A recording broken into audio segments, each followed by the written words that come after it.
In this video, I will be doing a quick run through of your current TensorFlow project. If you haven't already, please go ahead and create an EDX account and register for the class that we linked in Piazza.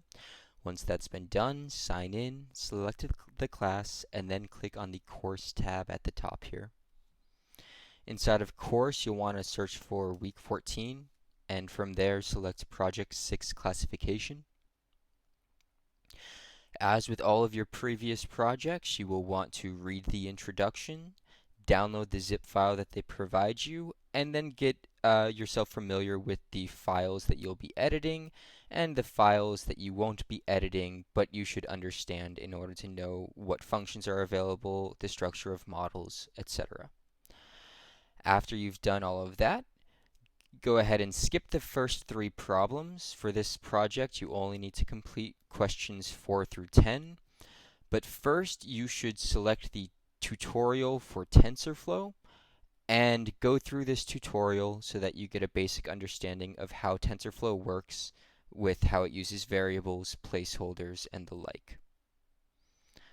After you've completed the tutorial, move on to question 4, where you'll be implementing the actual gradient descent update. Gradient descent update is done by first taking some loss function, and they specify a couple of them here. The loss function, if you're working on regression, is commonly the squared error loss. If you're working with classification, you usually use the cross entropy loss function. But whatever the loss is, when you're doing gradient descent update, you will calculate the average loss, the average of your loss function, and then you calculate the gradient of that loss function, and that's the gradient that you end up using to perform the gradient descent update with the algorithm given here, the equation given here. So I'll be using the terms weights and parameters synonymously here because the parameters of our functions that we're updating are going to be our weights. And we see that the gradient descent update for each weight at each time step is calculated by taking our current weight and subtracting from it some step size into the gradient of our loss function, and that gives us the weight at the next time step. So that's the equation that's used for backpropagation through each layer of the neural network on every iteration of training of the neural network. You start out with some initial weights, you provide an input to the neural network, it passes those inputs into the following neural network layers, and at the end of the neural network, it provides some output.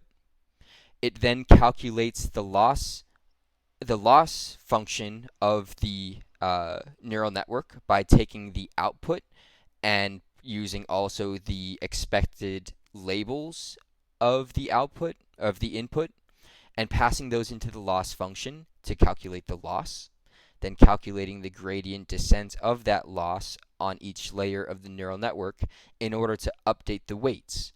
Once those weight parameters have been updated, you then provide more input. It does the forward pass again, calculates the loss again, calculates the gradients, and then updates the weights with those gradients. And this continues until you hopefully find the global minimum, or at least a good value for your weight parameters. Let's go ahead and take a look at the file that you'll be updating for this. For question 4, you'll want to look at the, the solvers.py file.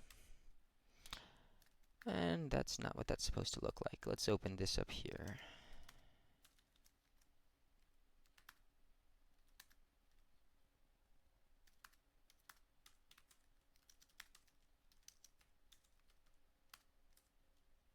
Okay, and in solvers.py, you should have already gone through this a little bit to understand the functions that have already been implemented. So I'm just going to jump straight to question 4. It asks you to implement the get updates without momentum function. And your goal is to return the gradient descent updates which should be a list of tuples where each tuple is an update of the form parameter var followed by the new parameter tensor, indicating that at runtime the parameter param var should be updated with the new param tensor. This means that the first item in the tuple will represent the actual variable for the weight, and the second value in the tuple will represent the actual value of this gradient descent update shown here, the Wt minus alpha times the gradients of the loss function. And so ultimately you will be returning a list of these tuples. Now note that when this function is ran, it's not going to be calculating the actual gradients of some given inputs. This is just done in the building portion of the neural network. So once we know what loss function we're going to be using and the shape of our neural network, so how many nodes there are, how many input weights, how many output weights, as well as the size of our input, it's possible for us to calculate the equations for our gradients prior to actually having values for our losses or input values. So this is going to calculate the it's going to basically fill in something that uses a bunch of placeholders in order to calculate the gradients of our tensors. If we take a look at grad tensors here, you see that it takes in some loss tensor as well as parameter vars. Well, let's imagine that at the time that we actually evaluated our loss tensor, the loss tensor, instead of being a tensor full of loss functions, let's say it was just a single loss function, and that loss function was a plus b. So this isn't a real loss function, but just imagine that this is the function that exists inside of loss tensor. And maybe param vars then is a list that contains a and b. Well, when we run TensorFlow's gradient function on this, it's going to return us a gradient tensor, which should, in this case, be the partial derivatives of our loss function, a plus b, with respect to each of our parameter variables, a and b. So imagine that a equals 0 and b is a function that equals 2 times a. Then when we evaluate gradient tensors with the loss function a plus b and the param vars a and b, it's going to return us back a gradient where the first value of the gradient will be the partial derivative of a plus b with respect to a. So that will be 1 for the partial derivative of a with respect to a, plus the partial derivative of b with respect to a. So using the chain rule, that's going to end up giving us the derivative of b with respect to b will be 1 times the derivative of the inside with respect to a is going to be 2. So that will have 1 plus 2 for the first value. And then the partial derivative of a plus b with respect to b will just be 1. So we hope that our gradient tensor then ends up returning the values 3 and 1 for the gradients of that loss tensor. But of course, when we evaluate this, we won't know what the loss tensor is at that point in time, and or it'll be a loss tensor that's filled with a bunch of gradient equations, and maybe we'll get a whole list of parameter variable lists that we need to evaluate on those. Whatever they are, we will end up having the form of those gradient tensors here. And now we'll be specifying the gradient updates that we'll be doing once we have those values in the form of the current value, or the current variable that needs to be updated for each parameter, and the value that we should be putting into that variable on the update. So again, we can see on the side here that the update needs to be the current parameter minus the step size into the gradient of our loss function, and that's going to be for each weight parameter. So we have our parameter variables here, and for each of those parameter variables, say for param vars 0, we're going to need to provide that variable and then provide the updated value that should go into that variable.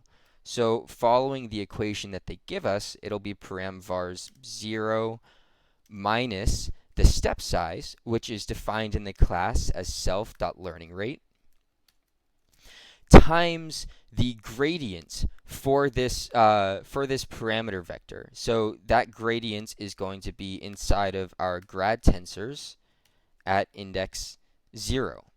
So there's one tuple, and we need a tuple that looks like this for every one of the param vars that's passed in. So you can do that using a for loop. You can do that using Python's list comprehension. And if you were to do that, you'd see that question 4 can be solved in a single line of Python. Once you've implemented that, go ahead and run it, make sure that it works, and then move on to question 5. Question 5 is very similar to question 4, and you can see it right below question 4 in the actual solvers.py file. The difference between question 4 and question 5 is that question 5 now has you implement the gradient descent update using momentum. So now, for each iteration, you're going to need to calculate the velocity, the current velocity, which is defined as the momentum times the current velocity minus the step size times the gradient. And then the next weight value is going to be the current weight plus the next velocity value.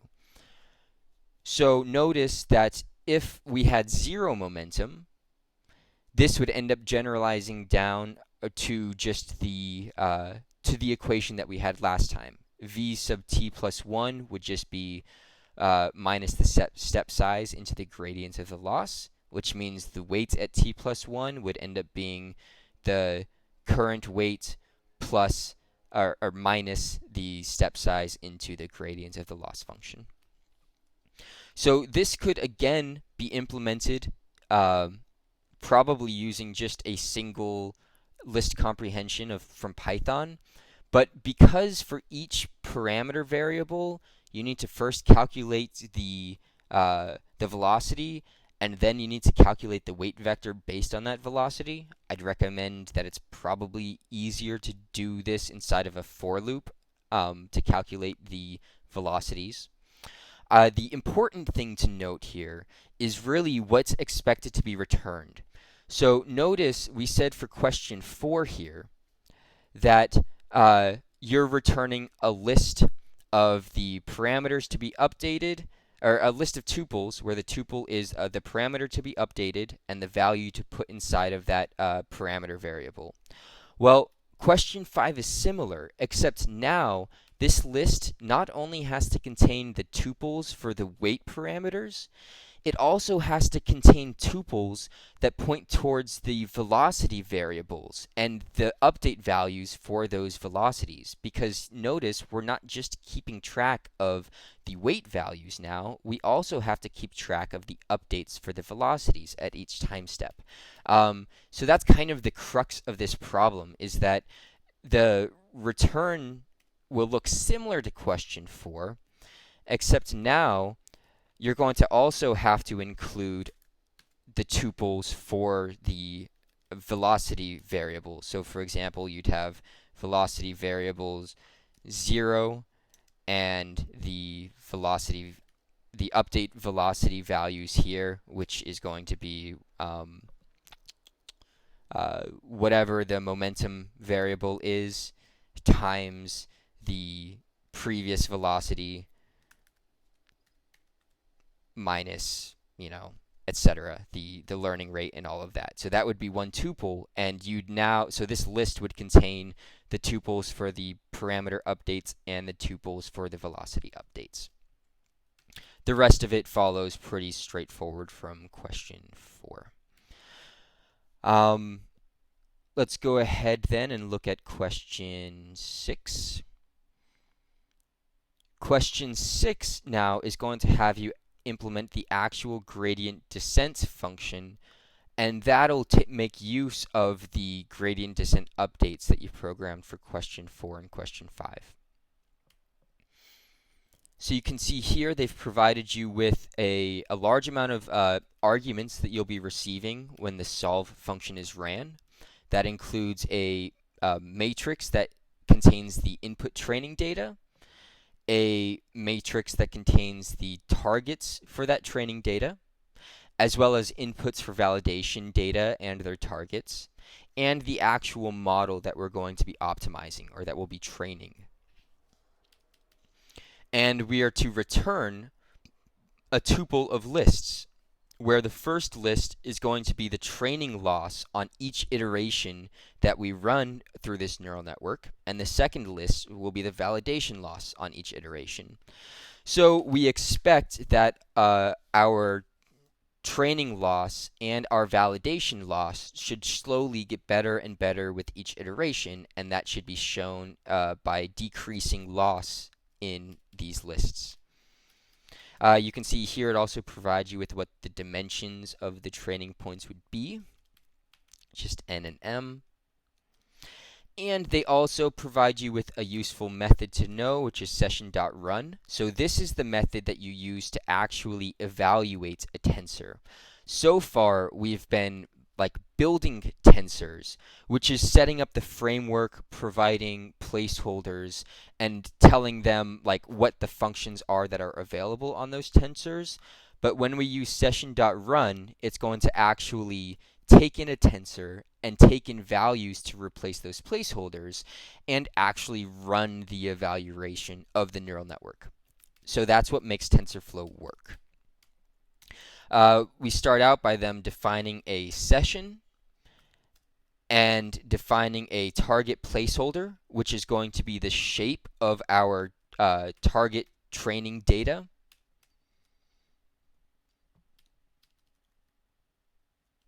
They also and then they define a placeholders variable, which is just a list of the input placeholder and the target placeholder. The input placeholder is already defined in the model itself. The target placeholder, well, the size of that kind of depends on the targets for our problem, so that's defined in here. And then we also create a variable for the training data that's going to just contain the input training data and the targets for those inputs. We do the same thing for validation data. And they say that you can initialize some variables here. And then they provide us with now a loss tensor. So this again is building a portion of the neural network. In this case, it'll be the loss tensor. But at this point, this loss tensor isn't actually going to be evaluated. This is just creating the definition for the loss tensor itself by providing the model's current prediction tensor, as well as the target placeholder and the parameter variables from our model. We're also going to create the updates variable here, which runs the getUpdates function. If you look at the getUpdates function, you'll see that if the momentum is set to 0, it's going to return the list of tuples that you created in question 4. Otherwise, it will return the list of tuples that you created in question 5.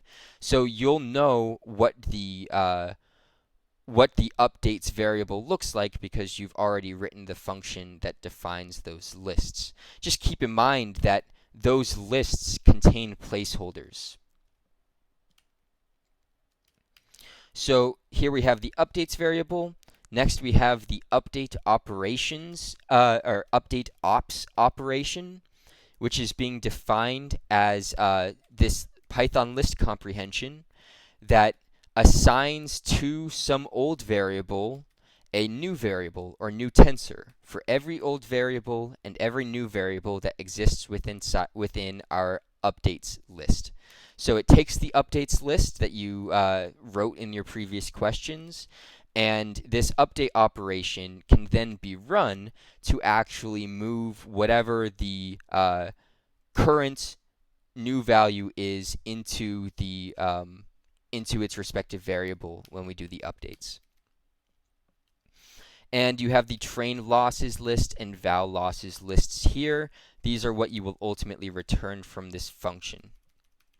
So now you need to actually generate some code in here for each iteration. Note that in question 6, question 6 part A, we're doing standard gradient descent, which means that on every iteration through our neural network, we're passing in all of the training data. And then once all of the training data has gone through, we then calculate the loss by taking the average losses of each training point and then calculating the gradient descent from that. So, what do you need to put for your code? That is, of course, the entire problem here. Let's go ahead and remove these. And we see that we need to come up with a train loss variable here, because that's what it says is going to be appended to our train losses list. And we'll also need a val loss variable. So starting with train loss, what needs to go into this? Well, this is going to be the actual loss that we evaluate at the end of a single iteration through our neural network. So if I'm using the word evaluate, it should signal to you that it's something that's going to require us to actually run something in our session using the session.run function. And, well, what are we evaluating? Well, we're trying to get the training loss in an iteration. And above, we already have we have a loss tensor. That's what we're going to need to evaluate. But we can't just pass in loss tensor and say, oh, evaluate this. If we could do that, well, then we would just have ran our loss tensor initially. The reason that that doesn't work is our loss tensor currently uses placeholders. And in order to evaluate the loss, we now need to fill in those placeholders with the actual values that they represent. Well, we've already defined a placeholders variable above, and in TensorFlow, in order to fill in placeholders, you do so by defining a dictionary called feedDict. Inside of that, you're going to define a dictionary, and that dictionary will take each of the placeholders and assign the new variable that placeholder should be filled with. So because we have a placeholders variable above, you could say, okay, well, whatever the first placeholder is, which in this case is the model.input placeholder, well, that means we need to fill in the input placeholder with our actual input.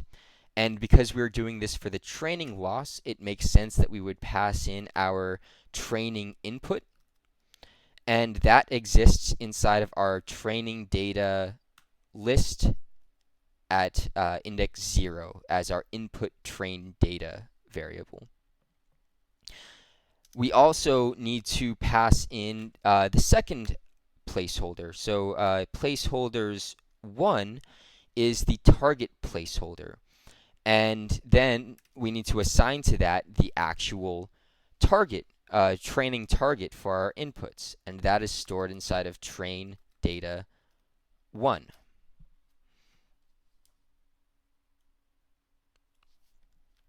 So when this line is ran in Python, it's then going to run a TensorFlow session and evaluate this loss tensor using the training data and the training labels that we've provided. And that will then put into this train loss variable the losses that were calculated. So that's not the end. That does the forward pass through the neural network. It calculates the training loss, But now we need to actually use that loss tensor to update our neural network parameters. And we can do that by evaluating our update operation that's assigned here. So for that, we'll use session.run, and we're going to pass into it the update ops operation that we've defined above. But notice that update ops relies on, well, the updates variable, and the updates variable is set by using the getUpdates function, and that getUpdates function takes in the loss tensor, which we know from the previous line that has some placeholders that need to be filled, and it also takes in it uses the model. So that we know that both placeholders, the input placeholder and the target placeholder, are going to need to be defined for the update ops operation as well.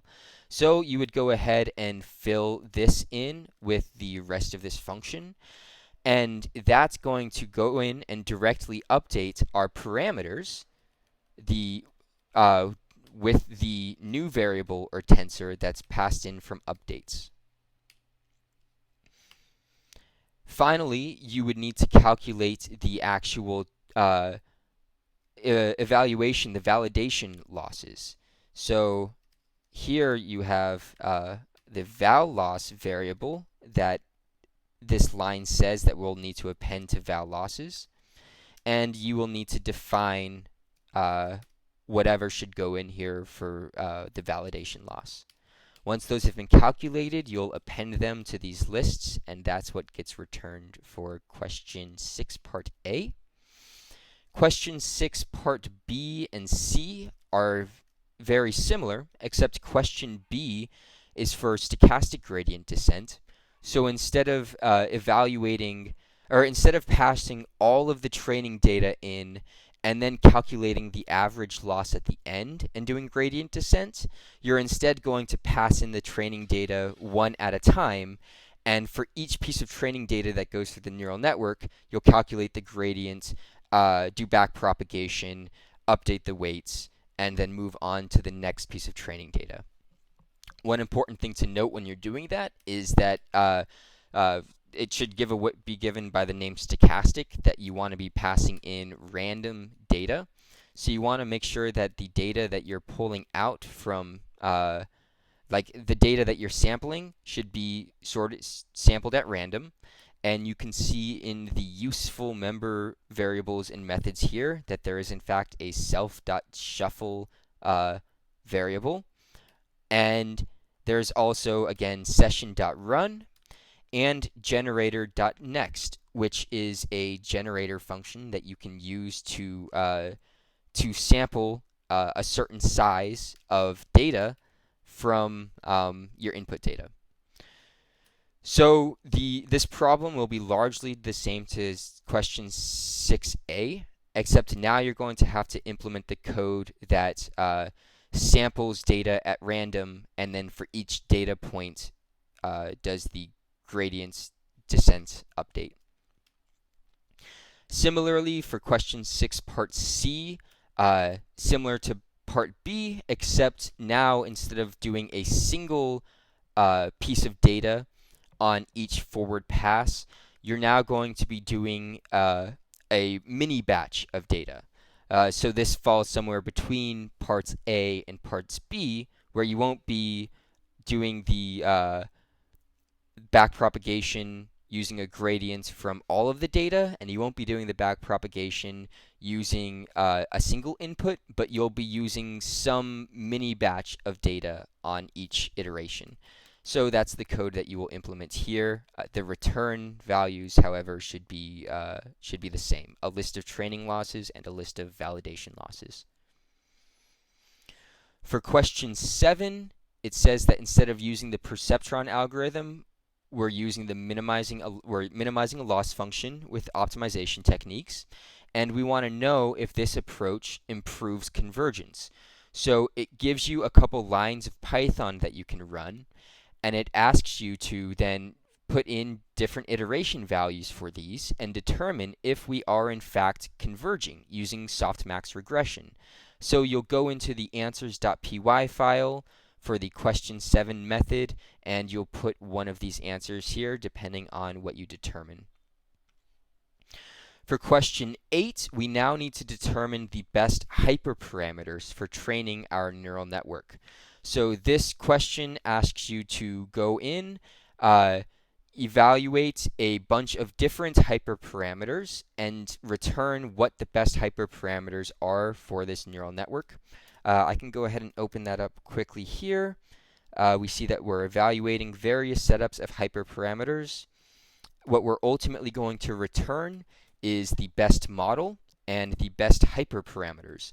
So it's going to provide us with a list of models, an iterable of models, as well as an iterable of hyperparameters that contain learning rates, momentums, and batch sizes. You're going to need to write the code that for these models and for these hyperparameters runs all of them, determines what gives you the best results, and then return those results for the best model and the best hyperparameters. For question 9, this is where you actually have some agency in how you implement the problem. This tells you to implement your own features. So far, if we were working on the MNIST dataset, which is the dataset that contains a bunch of input data of 28 by 28 black and white images of handwritten numbers, and a bunch of labels for those input data that are like 1 by 10 vectors, where all of the values in the vector are 0, except for a value of 1 at the index that represents the number of the correct classification. So if you had the number 9 for your input data, it would have at index 9 in the label the number 1 to indicate that the correct classification for that input is the number 9. And we've so far just been taking this 28 by 28 feature vector, which if flattened down is like a 784 feature vector, and we've been using that as our sole features. Well, but the question here is if you can do better. Maybe instead of just passing in these raw values, you can also pass in additional information for features that will help the classification along. What they use as an example here is the numbers 1, 2, 3, 5, and 7 are all going to likely have a large continuous single region of white space because they have no loops. However, the numbers 6, 8, and 9 have loops, which means that they'll have white space, they'll have more than one region of white space that's kind of bounded by the handwritten numbers. So maybe one feature that you could add to your input is a feature that goes through the input image, counts the number of contiguous white spaces, and then appends that feature to the input value. There are probably infinite features that you could come up with for this problem, and whatever features you want to implement, you will do so inside of the features.py file. And so if you wanted to do contiguous white space, here you would have to write the algorithm that actually counts the white space in the image. An important thing to note for this one is that whatever you return, it's expecting a certain return type. And it mentions here that it's a one-dimensional NumPy array. So if you wanted to take the initial features, which are just the 784 features that represent each pixel in the image, and you wanted to append onto it whatever your enhanced feature is, you'd want to make sure that your enhanced feature was converted into a NumPy array, and then you'd want to use NumPy's concatenation function to concatenate that new feature to the previous feature. And it looks like, I'm not sure, yeah, and you have to reach an accuracy of at least 88% on the test set with your new feature. And yeah, they have, or I take that back. They provide some references here. They also tell you just what their implementation achieved.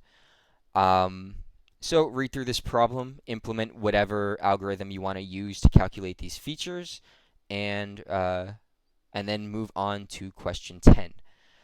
Question 10 says that, well, it's clearly implementing features by hand is difficult.